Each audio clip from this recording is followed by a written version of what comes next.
Bonjour et bienvenue dans l'espace de Femmes à cheval, un espace où on apprend à mieux connaître le cheval, à mieux le comprendre et à communiquer avec lui à partir d'un cœur et d'un esprit ouverts. Mon nom est Laure Souquier et aujourd'hui je vais te parler de ce que j'appelle le paradoxe de la liberté. Si tu me connais un petit peu, tu sais que j'adore échanger avec les chevaux en liberté.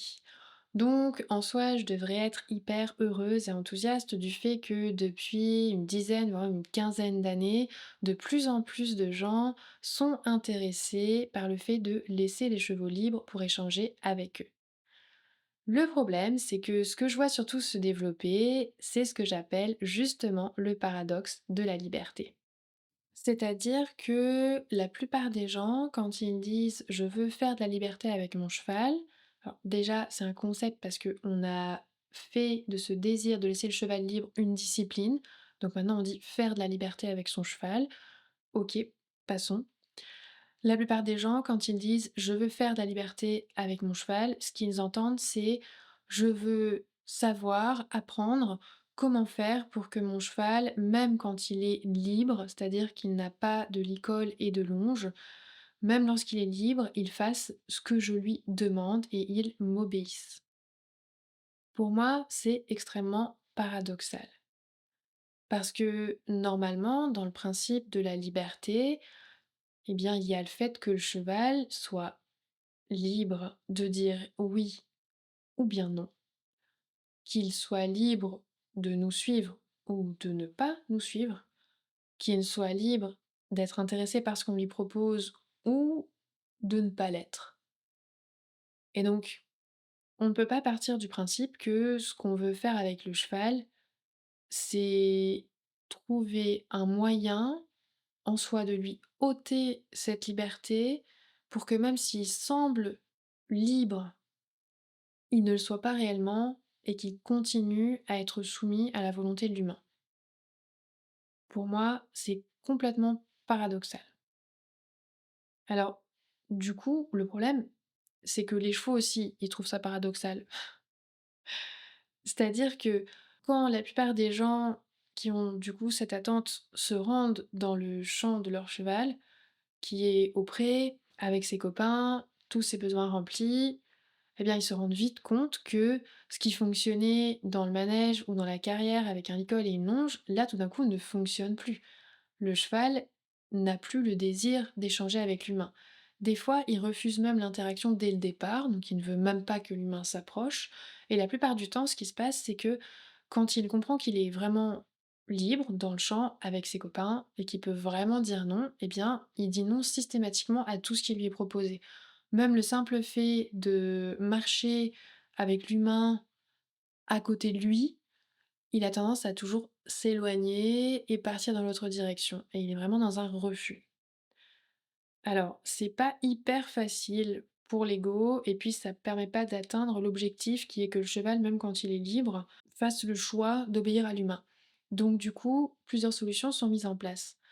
La première solution, ça va être de limiter les options possibles pour le cheval et donc de commencer à restreindre cette liberté en le retirant du champ où il se trouve avec ses copains pour le mettre dans un espace clos, sans rien à manger et sans aucun congénère, de façon à ce que finalement la seule chose potentiellement intéressante de cet espace soit l'être humain. Donc manège ou carrière. Le second problème qui se pose, c'est que même dans un tel espace, parfois le cheval continue à n'avoir aucune envie d'échanger avec l'être humain. Et alors le forcer dans un espace qui fait 40 ou 60 mètres de long, quand on a de la chance, bah c'est un petit peu physique, hein, il faut quand même bouger, il faut quand même suivre, etc. Parce que le cheval a quand même une capacité à courir qui est un peu supérieure à la nôtre, donc c'est difficile de le forcer à faire quoi que ce soit dans cet espace. Donc qu'est-ce qu'on fait? On se dit, on va pouvoir restreindre encore cette liberté et restreindre encore cet espace. Donc on passe au rond de longe.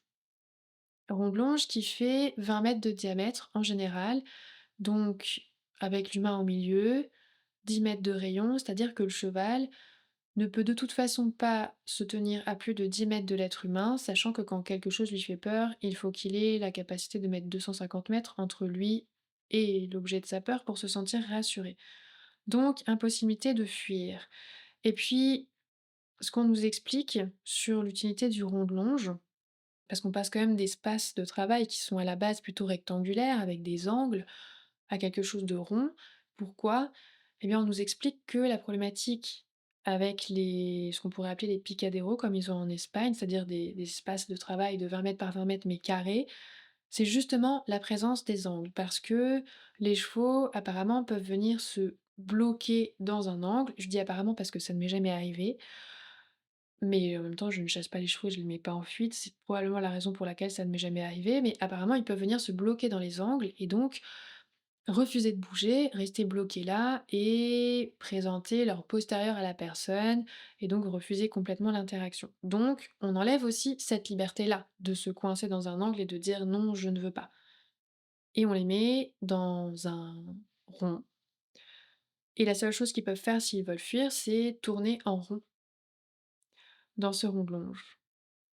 Et donc, on a restreint déjà vraiment pas mal leur liberté, puisque ils n'ont plus d'autres congénères, ils n'ont plus d'espace, ils n'ont plus la possibilité de s'arrêter quelque part pour présenter éventuellement leur postérieur et montrer qu'ils ont vraiment, vraiment, vraiment pas envie de faire ce qu'on leur demande. Mais parfois, ça ne fonctionne toujours pas. Parce que dans cet espace, on peut pousser le cheval et on peut attendre que le cheval soit finalement obligé de se tourner vers l'être humain pour lui donner un peu de confort et lui montrer que ça va être le plus simple pour lui. Mais au moment donné où on lui demande de vraiment nous suivre, si vraiment il n'a pas envie, il peut encore dire non. Donc, on peut ajouter encore d'autres outils pour restreindre encore la liberté d'action du cheval et la liberté de choix du cheval. Pour ça, généralement, on va utiliser des motivateurs externes. Donc, on a deux choix en motivateur externe. Le premier, ça va être l'inconfort, la peur. Le principe, pour les gens qui choisissent cette option-là, c'est de montrer au cheval que dès qu'il s'éloigne de l'être humain, c'est inconfortable, parce que on lui met la pression, on le pousse, on le chasse, on le force à courir, et dès qu'il se rapproche de l'être humain, ça devient confortable. L'idée est que le cheval apprenne à rester toujours proche de l'être humain parce que c'est plus confortable pour lui, c'est le seul moment, le seul endroit où il va être au calme et en paix.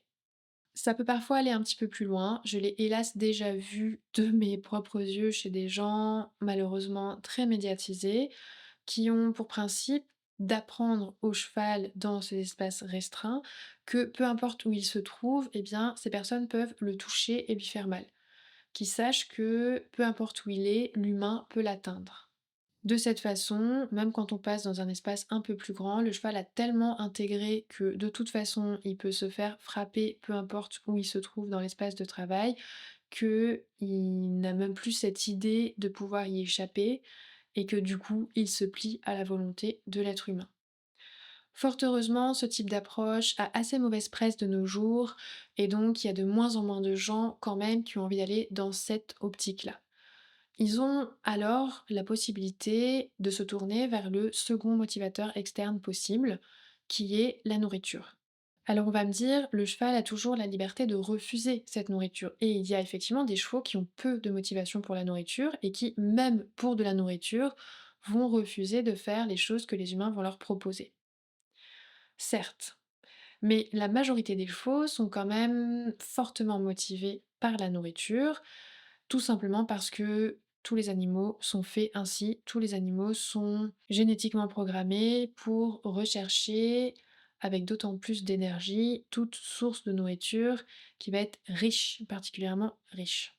Et notamment, ça va être très vrai pour toutes les races dites rustiques, les races type poney, type Haflinger, type Fjord, type Mérins, toutes ces races qui sont particulièrement portées sur la nourriture de façon générale, toutes ces races qui sont particulièrement sujettes au SME et aux fourbures. Pourquoi c'est intéressant? Parce qu'en fait, les chevaux qui sont sujets au SME sont des chevaux qui se sont développés pendant de nombreuses générations dans des régions où il n'y avait pas grand-chose à manger. On n'a qu'à, par exemple, visualiser les îles Shetland. Quand même pas grand-chose à se mettre sous la dent là-bas. Donc, si on veut survivre là-bas et qu'on est un organisme herbivore, eh bien, on a vraiment intérêt à avoir un organisme qui va être en capacité de tirer le meilleur parti possible du peu de sucre qu'il va trouver. Ce qui fait que ça développe des races qui ont besoin de manger très peu et qui ont la capacité de stocker beaucoup. La problématique, c'est que quand ces races de chevaux se trouvent dans des contrées comme les nôtres, où il y a beaucoup d'herbe à vache qui a été replantée partout et où l'herbe est de toute façon plus abondante et plus riche que là d'où ils viennent au départ, eh bien, ils ont tendance à se retrouver avec un surplus de sucre dans le sang. Parce que eux, ils vont manger la même quantité que ce qu'ils auraient été censés manger sur leurs îles, par exemple pour les Shetland, parce qu'ils n'ont pas la capacité de savoir, ils voient la quantité qu'ils ont mangé, mais ils n'ont pas la capacité de savoir que c'est beaucoup plus riche ce qu'ils ont avalé et du coup de restreindre. Donc ils vont manger la même quantité, ils vont avoir un taux de sucre très élevé dans le sang. Et qu'est-ce qui se passe quand on a un taux de sucre élevé dans le sang? Eh bien, on a un taux d'insuline qui augmente pour que les cellules puissent utiliser le sucre présent dans le sang. Parce que c'est le rôle de l'insuline de venir dire aux cellules, il y a plein de sucre dans le sang, alors servez-vous et utilisez ce sucre pour fonctionner. Le problème, c'est que quand le taux de sucre dans le sang est toujours haut, eh bien le taux d'insuline reste aussi très haut. Donc au bout d'un moment, la sensibilité des cellules va s'ajuster.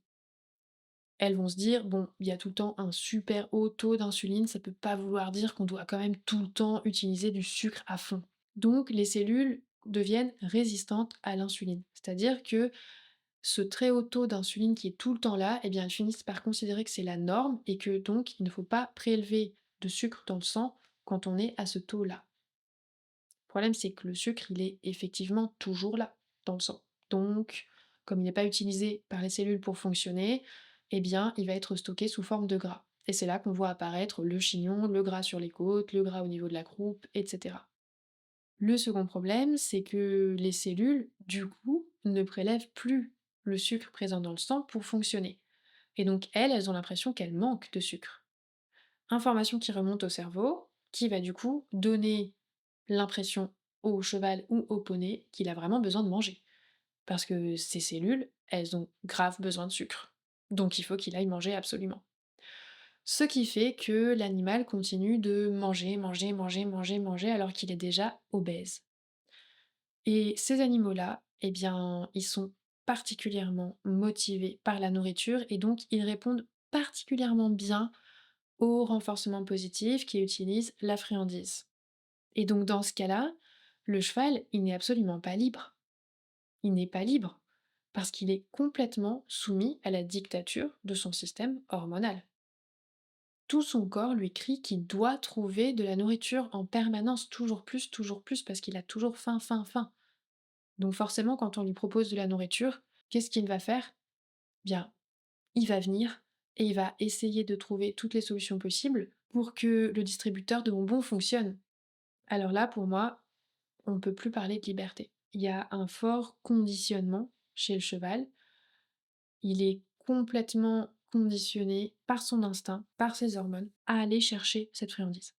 Alors j'entends bien que ce ne soit pas l'objectif premier d'utiliser cette problématique du cheval pour le motiver, et j'entends bien que ce soit pas très agréable à entendre non plus, mais toujours est-il que c'est un fait. Le cheval qui est motivé par la nourriture n'est pas réellement libre. J'ai souvent eu ce type de réflexion avec des cavalières et notamment avec des personnes qui étaient professionnelles, qui me disaient: «Moi, oui, j'adore le principe d'avoir le cheval en liberté. Le problème, c'est que parfois, un cheval qui est libre n'a pas du tout d'intérêt pour l'être humain. Il n'a pas du tout envie d'interagir avec nous et donc à ce moment-là, eh bien, je ne trouve que la possibilité de la nourriture pour le motiver».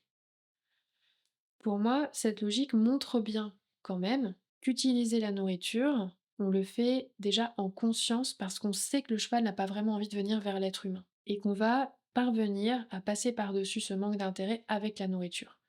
Donc, on a quand même conscience qu'on le prive de cette liberté. Et en tout cas, on a quand même conscience que c'est une façon, finalement, de passer par-dessus son désintérêt. Alors, moi, maintenant, tu me connais un petit peu si tu écoutes un peu mes podcasts, je dis les choses de façon assez crue, assez claire, parce que je suis quelqu'un qui a besoin d'être lucide par rapport à moi-même, par rapport à mes choix, par rapport aux situations, par rapport aux relations que je vis, par rapport à mon travail, à mes valeurs, etc. Et donc, c'est ce que je partage ici. Le fruit de ma réflexion. Moi, quand je regarde ça, quand je vois un cheval qui n'est pas intéressé par l'être humain et une personne qui se dit: «Bon, le cheval n'est pas intéressé, je vais prendre la nourriture», ce que je lui dis, c'est ça. Un cheval qui n'est pas intéressé par l'être humain, c'est un cadeau. C'est extraordinaire, c'est génial. Parce que ce cheval va te dire tout haut ce que pensent beaucoup de chevaux sans l'exprimer. Et ce cheval qui n'a pas d'intérêt pour l'être humain, eh bien, pour moi, si tu utilises une friandise, des friandises pour le motiver, c'est une façon de lui dire: «Mon gars, j'ai très bien compris que tu n'avais pas d'intérêt pour moi, pour les interactions que je te propose, mais je m'en fiche. J'ai quand même envie de les avoir, ces interactions, et j'ai quand même envie qu'on fasse ensemble ce que je t'ai proposé et ce pourquoi t'as dit non. Donc, je vais sortir de la nourriture et puis tu vas bien finir par le faire.»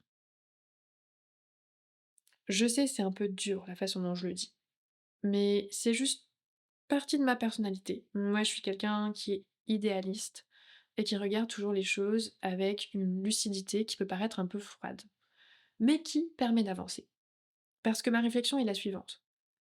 Ce cheval, qui ne s'intéresse pas à toi, qui n'a pas envie de venir, et qui te donne l'impression qu'à part la nourriture, il n'y a pas de solution, il est génial. Parce que il te donne l'occasion de vraiment te poser les questions qui sont essentielles quand on va vers les chevaux, qui sont fondamentales si on veut apprendre avec eux. La question de savoir quels sont les besoins de ce cheval, quelles sont ses envies, quels sont ses motivateurs, qu'est-ce que je pourrais faire pour que ma présence dans son pré, à ses côtés, lui apporte quelque chose en elle-même. Qu'est-ce que je pourrais lui proposer qui pourrait ajouter un plus à ses journées, à ce qu'il a déjà? Comment je pourrais me rendre utile pour ce cheval? Comment je pourrais me rendre intéressante pour ce cheval? Et pour moi, c'est ça le vrai pouvoir de la liberté. La liberté, c'est la meilleure des écoles pour celui ou celle qui veut devenir homme de cheval ou femme de cheval. Si on accepte de laisser le cheval vraiment libre, si on accepte de jouer le jeu, de le laisser avec ses congénères, dans son pré, avec tout ce qu'il faut pour que ses besoins sont remplis, en tout cas le maximum, parce qu'on est d'accord qu'on ne peut pas lui offrir ses 300-400 hectares de domaine vital avec son troupeau, etc. Mais en tout cas le maximum pour que ses besoins soient remplis. Donc il ait de l'espace, plusieurs hectares, des congénères avec lesquels ils se sentent vraiment bien, de la nourriture à volonté, de l'eau à volonté, différents points d'intérêt. Si on va vers le cheval, dans ces conditions-là, avec une vraie humilité, un vrai désir de se rendre intéressant, de comprendre ce qui peut motiver un cheval, ce qu'un humain peut vraiment lui apporter, en ayant fait ce shift dans notre tête. De ne pas se dire: «Qu'est-ce que mon cheval peut m'apporter aujourd'hui?» mais «Qu'est-ce que je peux apporter à mon cheval aujourd'hui?» Qu'est-ce que ma présence peut apporter à mon cheval aujourd'hui? Comment je peux être un plus dans sa journée? Comment je peux être un rayon de soleil dans sa journée? Si on arrive à faire ça, laisser notre cheval libre, c'est extraordinaire. Parce que là, le cheval peut vraiment nous offrir ce qui est, à mon sens, la seule chose que l'on soit en droit d'attendre d'un cheval, c'est-à-dire son honnêteté radicale. Il peut vraiment nous dire, nous exprimer plutôt, parce qu'il n'utilise pas des mots évidemment, mais il peut nous exprimer à travers les signaux qu'il nous envoie, à travers ses comportements, ce qu'il ressent à nos côtés, ce qu'il ressent par rapport à ce qu'on lui propose, ce qui le motive ou pas, ce qui lui donne envie ou pas. Il peut nous montrer ce dont il a besoin, ce qui lui fait plaisir. Et là, l'humain peut vraiment se mettre au service de son cheval et se poser la question: aujourd'hui, de quoi as-tu besoin? Aujourd'hui, que puis-je t'apporter? Que dois-je faire pour devenir intéressant pour toi? Et c'est là qu'on commence vraiment à apprendre. Quand on se pose toutes ces questions, quand on se retrouve confronté à un cheval qui n'a pas envie de venir, qui n'a pas l'obligation de venir et qu'on ne peut pas forcer à venir. Parce que même si tu vas voir ton cheval avec un stick en main, quand il se trouve dans un champ de plusieurs hectares, avec ses congénères et tous ses besoins qui sont remplis, tu ne peux pas lui mettre la pression. Tu ne peux pas utiliser justement ce truc de lui mettre la pression dès qu'il s'éloigne de toi. Parce que là, il va pouvoir courir pendant un moment et tu seras fatigué bien avant lui. Donc c'est impossible. Tu ne peux pas forcer les choses. Tu ne peux que écouter. Alors c'est sûr, ça demande un petit peu de travail intérieur pour aller déjà chercher les besoins que tu cherches à combler à travers cette relation avec ton cheval. Et pour aller creuser un petit peu ce que tu ressens quand le cheval te dit non. Quand tu proposes quelque chose à ton cheval qui est en liberté avec ses congénères, avec son troupeau, et qu'il te dit non, est-ce que tu te sens abandonné? Est-ce que tu te sens rejeté?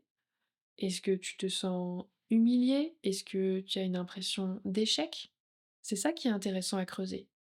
Parce qu'au fond, à quoi ça sert d'aller dans un champ et d'obtenir d'un cheval qu'il fasse plein de choses avec nous? À quoi ça sert? Ça ne va pas apporter de solution à la faim dans le monde, ni à la guerre, ni à l'inflation, à la crise économique. Clairement, on joue avec des poneys. Remettons l'église au milieu du village. Remettons les choses en perspective. Donc, pourquoi ça peut faire naître chez nous des émotions aussi fortes quand le cheval dit non, quand le cheval se déconnecte, quand le cheval préfère rester près de ses congénères? Pour moi, c'est là que le vrai apprentissage commence. Parce que on doit d'abord faire le travail à l'intérieur pour pouvoir libérer le cheval de nos besoins et de nos attentes. Parce que finalement, qu'est-ce qui fait qu'on va vouloir restreindre sa liberté pour finalement le forcer à faire ce qu'on a envie qu'il fasse, tout en gardant l'impression qu'en réalité, il était libre de le faire? C'est qu'on vient chercher à combler des choses. On a envie de se sentir en lien, par exemple, se sentir connecté. Donc on a envie d'avoir cette impression que le cheval a envie vraiment d'être avec nous et que du coup, quand il est libre, il fait ce qu'on lui demande parce qu'il nous aime. Peut-être on a aussi besoin de briller, de trouver sa place, de montrer qu'on est bon à quelque chose, qu'on est compétent. Et donc là, il y a un côté d'ego qui vient, un besoin de peut-être aussi d'appartenance, de faire partie d'une certaine catégorie de personnes, d'un certain groupe de personnes, d'une certaine communauté de personnes. Peut-être qu'on a envie de se prouver des choses à soi-même, mais ça, ce sont des besoins qui nous appartiennent et qui n'est pas juste de projeter sur un autre être vivant, encore moins sur un cheval qui n'a absolument jamais demandé à être en échange avec nous. Donc ça, c'est vraiment la première étape. Quand on va vers le cheval et qu'on veut vraiment être à l'école de la liberté. C'est chercher qu'est-ce qui se passe à l'intérieur de nous, quelle est notre vraie motivation au départ, et qu'est-ce qui se passe à l'intérieur de nous, quels sont les besoins et les attentes qui se cachent derrière. Une fois qu'on arrive à prendre conscience de tout ça et à prendre la décision consciente de libérer notre cheval de tout ça et de nous libérer nous aussi finalement de tout ça, déjà on allège énormément l'échange. Et là, on peut vraiment commencer à prendre ça pour ce que c'est. Aller voir le cheval en se disant: OK, je vais faire des essais, je vais faire des erreurs, je vais tester des choses, ça va être un petit laboratoire où je vais apprendre plein de choses sur toi, cheval, sur ce qui t'intéresse, sur ce qui te motive, sur ce que tu ressens, sur ce que tu aimes ou pas, et je vais apprendre plein de choses sur moi. Et je vais accepter que tu me dises non 1000 fois, parce que la mille et unième fois, quand tu finiras par dire oui, j'aurai vraiment appris quelque chose. J'aurais vraiment appris quelque chose sur toi, sur moi, et sur ce que c'est d'écouter l'autre, sur ce que c'est de créer un dialogue. Parce que si le cheval n'a pas le droit de dire non, ce n'est pas un dialogue. Mais non, c'est un monologue autoritaire, dictatorial. Un dialogue, c'est un échange dans lequel les deux parties ont le droit de s'exprimer. Et à la base, pourquoi est-ce qu'on va vers un cheval au lieu d'aller faire de la moto, si ce n'est pas parce qu'on a envie d'un dialogue, d'être en lien avec un être vivant? Un être vivant, intelligent, sensible. Donc si on va vers lui justement parce qu'on cherche à être en lien, en connexion, en échange et en dialogue, eh bien, laissons-le nous offrir ça. Laissons-le être vivant, être intelligent, être sensible et dialoguer avec nous et nous répondre, en sachant que parfois, il nous répondra des choses qu'on n'a peut-être pas envie d'entendre, mais qui n'en sont pas moins sa vérité à lui. Pour moi, c'est ça la vraie liberté. Et c'est quand elle est pratiquée comme ça que déjà on peut la qualifier de liberté et qu'ensuite elle peut vraiment nous apprendre quelque chose de vraiment utile. Parce que là, ce n'est pas une question de technique, c'est une question d'authenticité par rapport à soi-même, par rapport à l'autre, d'honnêteté, de lucidité, une question de présence, une question d'investissement aussi, de soi dans la relation, une question d'amour pour moi. Parce que aimer, qu'est-ce que c'est si ce n'est pas accepter l'autre pour ce qu'il est et pour qui il est? Aimer, ce n'est pas donner ce que l'on a envie de donner. Aimer, ce n'est pas être affectivement dépendant. Aimer, ce n'est pas imposer ses besoins à l'autre. Aimer, c'est accueillir l'autre, accueillir ce qu'il est, accueillir la personne qu'il est, accueillir ses besoins et ses envies du moment. Aimer, c'est laisser l'autre libre, libre d'être heureux sans nous, libre de nous le signifier s'il est moins heureux avec nous. Et c'est avoir la capacité de se réjouir de son bonheur, même quand on n'y est pas associé. Donc pour moi, si on aime le cheval, on veut le voir heureux, on veut le voir libre, et on veut qu'il reste libre dans ses interactions avec nous. Donc on est prêt à l'écouter à 100%, peu importe ce qu'il a à exprimer, peu importe si ça va dans notre sens ou non. Et on est prêt, si on a envie d'être en échange avec lui et en dialogue, à faire le travail nécessaire pour devenir une personne que le cheval aura envie d'avoir à ses côtés. Sans ça, il n'y a pas de vraie liberté. Et pour moi, sans ça, il n'y a pas de vrai échange. Et il n'y a pas non plus de vrai amour. Donc à mon sens, si on aime vraiment le cheval, le laisser libre dans ses interactions avec nous, c'est la plus belle chose qu'on puisse faire. Voilà, je vais terminer cet épisode sur ces mots, sachant qu'il t'aura probablement un peu bousculé, un peu chamboulé, mais en espérant qu'il t'aura aussi et surtout inspiré, qu'il t'aura donné l'envie de libérer ton cheval dans tous les sens du terme. Si c'est le cas, pense à le partager autour de toi parce que je pense que beaucoup de cavaliers pourraient avoir intérêt à entendre, à écouter cet épisode. Mets-lui aussi 5 étoiles et retrouve-moi pour le prochain épisode où on continuera de s'interroger sur la meilleure façon de communiquer avec nos chevaux dans la douceur et avec amour.